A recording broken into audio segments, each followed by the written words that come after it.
আসসালামু আলাইকুম ভিউয়ার্স। এই বাইকটা গতকালকে একটি জায়গা থেকে ক্লাচ প্লেট লাগিয়ে সর্বোচ্চ 20 কিলোমিটার চালানোর পর ক্লাচ প্লেটটা ছেড়ে দেয়। বাইকটা আর সামনের দিকে এগোতেই চায় না। এর আগে আমার কাছে একদিন আগে নিয়ে আসা হয়েছিল, তো আমি বলেছিলাম এটা ক্লাচ হাফ পাল্টাতে হবে এবং হাফের মধ্যে কিছু ওয়ার্কশপে নিয়ে কাজ করতে হবে। এটা বলার পর কোনো কারণে কাস্টমারের হয়তো আমার উপর আস্থা আসে নাই, সেজন্য ভিন্ন একটা জায়গায় গিয়ে ক্লাচ প্লেটটা লাগায়। ক্লাচ হাফ সহ নতুন দিয়েছে। লাগানোর পর সর্বোচ্চ 20 কিলোমিটার চালানোর পর বাইকটা আর সামনের দিকে এগোতে চায় না এবং ক্লাচটা সম্পূর্ণ ছেড়ে দেওয়ার পরও বাইকটা 1 নাম্বার গিয়ারে সম্পূর্ণ দাঁড়িয়ে থাকে, সামনের দিকে যেতে চায় না। এরপর আমার কাছে নিয়ে আসে। তো বিষয়টা হচ্ছে, আমি তো খোলার আগেই বলে দিয়েছিলাম ওদেরকে এখানে ক্লাচ হাফে কিছু কাজ করতে হবে। এই ক্লাচ হাফ নিয়ে এর আগেও আমি একটা ভিডিও দিয়েছিলাম, যেটাতে আমি কোম্পানির ভুলটা তুলে ধরেছিলাম। এখানে ক্লাচ হাফ যেভাবে কোম্পানি মার্কেটে দিয়েছে সেভাবে লাগিয়ে দিলে কখনো ক্লাচ প্লেট টিকে থাকবে না। দেখতে পাচ্ছেন ক্লাচ হাফটা সহ অবস্থা খারাপ করে দিয়েছে। এরপর বাইকটা এর আগে আমি বেশ কয়েকবার কাজ করেছি। এ দেখছেন একটা ঢুকিয়ে দিয়েছে, এরপরও 20 কিলোমিটারের উপরে ক্লাচ প্লেট টিকিয়ে রাখা সম্ভব হয়নি। এর আগে কাজ করার সময় আমি আধুনিক টুলস দিয়ে মোটামুটি নাট বোল্টগুলো খোলার চেষ্টা করেছিলাম। সম্পূর্ণ অক্ষত ছিল নাটগুলো। এখন দেখতে পাচ্ছেন হাতুড়ি এবং চেনি দিয়ে কোপায় নাটটাকে একেবারে কেটে দিয়েছে। এরপরও মোটামুটি আধুনিক টুলস দিয়ে খুব সহজেই নাটটা খুলে যায়। এখন বিষয় হচ্ছে এই যে 4টা ক্লাচ প্লেট সাথে একটা এই স্পেয়ার একটা লাগিয়ে দিয়েছে। এরপরও কিন্তু 20 কিলোমিটারের উপরে ক্লাচ প্লেটগুলো চলেনি। ক্লাচ হাফেরও 12টা বাজিয়ে দিয়েছে। এখানে সমস্যা হচ্ছে এই লকের জায়গাটা, যেটা আমি এখন নিউ অ্যাকসেপ্ট ক্লাচ হাফ নিলাম এবং ওয়ার্কশপ থেকে জায়গাটা কেটে উপরে নিয়ে এসেছি। এটা হচ্ছে আগে যেটা গতকালকে লাগানো হয়েছে সেটা, এটা হচ্ছে আমি এখনই কাজ করে নিয়ে আসলাম। লাগিয়ে দিচ্ছি, আশা করি ভালোভাবে বাইকটা চলবে। এরপর গতকালকের দেওয়া মোবিলটাও গেল, ক্লাচ প্লেটটাও গেল, ক্লাচ হাফটাও গেল, সব মিলিয়ে প্রায় 2200 টাকা। আসলে কিছু সময় কাস্টমাররা খুব আপন মেকানিকের উপরও আস্থা হারিয়ে ফেলে। কেন জানি এই ধরনের ঘটনাগুলো হয় বুঝতে পারি না। তো এবার লাগিয়ে দিলাম, আশা করি 100% চলবে। তাও ক্লাচ প্লেটটা দিচ্ছি এইচকে কোম্পানির, মালিক অরিজিনাল দিতে অপারগতায় এইচকে কোম্পানির ক্লাচ প্লেটটাই নিলাম। ক্লাচ প্লেটটা যখন আমি খুলেছিলাম আপনারা লক্ষ্য করেছেন সম্পূর্ণ শুকনো ছিল।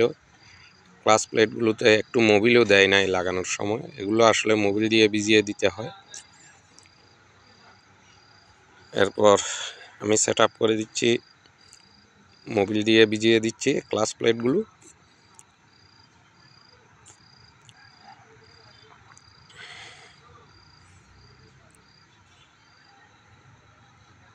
যে কোনো সময় ভালো একটা মোবিল ব্যবহার করবেন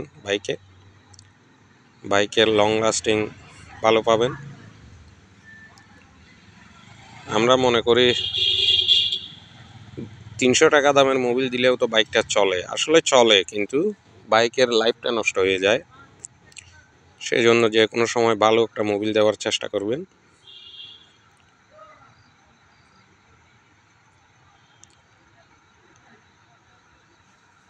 আমি অরিজিনালভাবে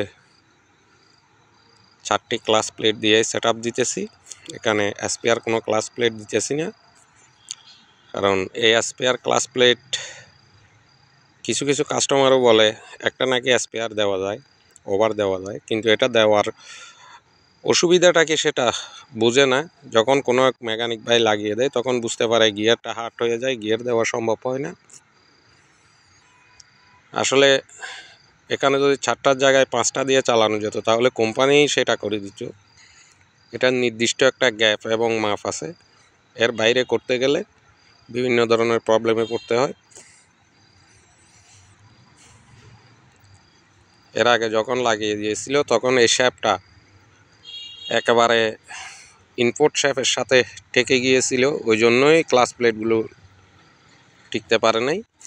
এই শ্যাপটার এখানে প্লাই থাকতে হবে, ক্লাস হাফের শ্যাপটা প্লাই থাকতে হবে ভেতরে বাহিরে। এটা না থাকলে কিন্তু আপনার বাইকে ক্লাস প্লেট কখনো টিকে থাকবে না। সেই জন্য যে কোনো সময় কাজ করার সময় যেখানে আপনার বিশ্বস্ত মেকানিক আছে, যার সাথেই আপনার সম্পর্ক থাকুক না কেন, খুব সহজে ওনার উপর আস্থা হারিয়ে ফেলবেন না।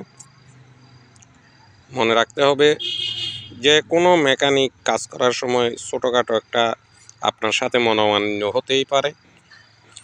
তো ছোটোখাটো মনোমালিন্য নিয়ে মেকানিকের উপর আস্থা হারিয়ে ফেলা এটা উচিত নয়।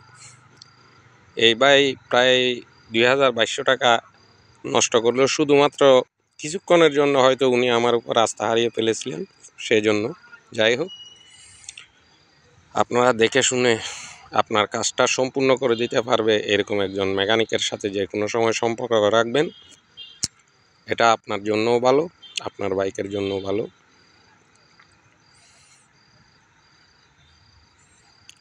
ক্লাস সেটআপ দেওয়ার পর একটা জিনিস লক্ষ্য রাখতে হবে, ক্লাস লিভারে যাতে ফ্রি ফ্লাইটা ঠিকমতো থাকে। পূর্ণাঙ্গ লোড দিয়ে ক্লাস টাইট দেবেন না, এটা পূর্ণাঙ্গ লোড দিয়ে ক্লাস টাইট দেওয়ার কারণেও আজকে ক্লাস প্লেট সেটআপ দেওয়ার পর হয়তো 2 দিন 3 দিন 5 দিন পর ক্লাস প্লেট চলে যেতে পারে। সেই জন্য ফ্রি ফ্লাইটা লক্ষ্য রাখতে হয়।